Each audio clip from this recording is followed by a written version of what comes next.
ایک روز شوہر نے پرسکون ماحول میں اپنی بیوی سے کہا، بہت دن گزر گئے ہیں، میں نے اپنے گھر والوں، بہن بھائیوں اور ان کے بچوں سے ملاقات نہیں کی ہے۔ میں ان سب کو گھر پر جمع ہونے کی دعوت دے رہا ہوں، اس لیے براہ مہربانی تم کل دوپہر اچھا سا کھانا تیار کر لینا۔ بیوی نے گول مول انداز سے کہا، انشاءاللہ خیر کا معاملہ ہوگا۔ شوہر بولا، تو پھر میں اپنے گھر والوں کو دعوت دے دوں گا۔ اگلی صبح شوہر اپنے کام پر چلا گیا اور دوپہر 1 بجے گھر واپس آیا۔ اس نے بیوی سے پوچھا، کیا تم نے کھانا تیار کر لیا؟ میرے گھر والے 1 گھنٹے بعد آ جائیں گے۔ بیوی نے کہا، نہیں، میں نے ابھی نہیں پکایا، کیونکہ تمہارے گھر والے کوئی انجان لوگ تو نہیں ہیں، لہٰذا جو کچھ گھر میں موجود ہے وہی کھا لیں گے۔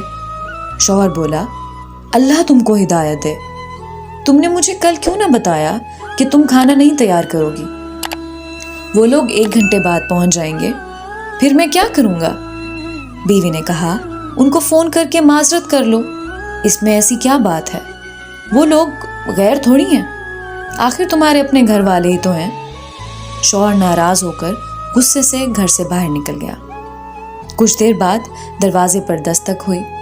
بیوی نے دروازہ کھولا تو یہ دیکھ کر حیران رہ گئی کہ اس کے اپنے گھر والے ہیں، بہن بھائی اور ان کے بچے گھر میں داخل ہو رہے ہیں۔ بیوی کے باپ نے پوچھا، تمہارا شوہر کہاں ہے؟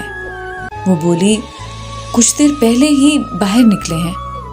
باپ نے بیٹی سے کہا، تمہارے شوہر نے گزشتہ روز فون پر ہمیں آج دوپہر کے کھانے کی دعوت دی، یہ کیسے ممکن ہے کہ وہ دعوت دیکھ کر خود گھر سے باہر چلا جائے؟ یہ بات سن کر بیوی پر تو گویا بجلی سے گر گئی۔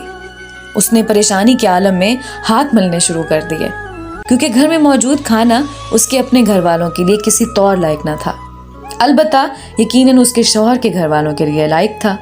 اس نے اپنے شوہر کو فون کیا اور پوچھا، تم نے مجھے بتایا کیوں نہیں کہ دوپہر کے کھانے پر میرے گھر والوں کو دعوت دی ہے؟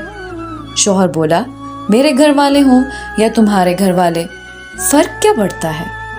بیوی نے کہا، میں منت کر رہی ہوں کہ باہر سے کھانے کے لیے کوئی تیار چیز لے کر آ جاؤ، گھر میں کچھ نہیں ہے۔ شوہر بولا، میں اس وقت گھر سے کافی دور ہوں، اور ویسے بھی یہ تمہارے گھر والے ہی تو ہیں، کوئی غیر انجان تھوڑی ہیں، ان کو گھر میں موجود کھانا ہی کھلا دو جیسا کہ تم میرے گھر والوں کو کھلانا چاہ رہی تھی، تاکہ یہ تمہارے لیے ایک سبق بن جائے جس کے ذریعے تم میرے گھر والوں کا احترام سیکھ لو۔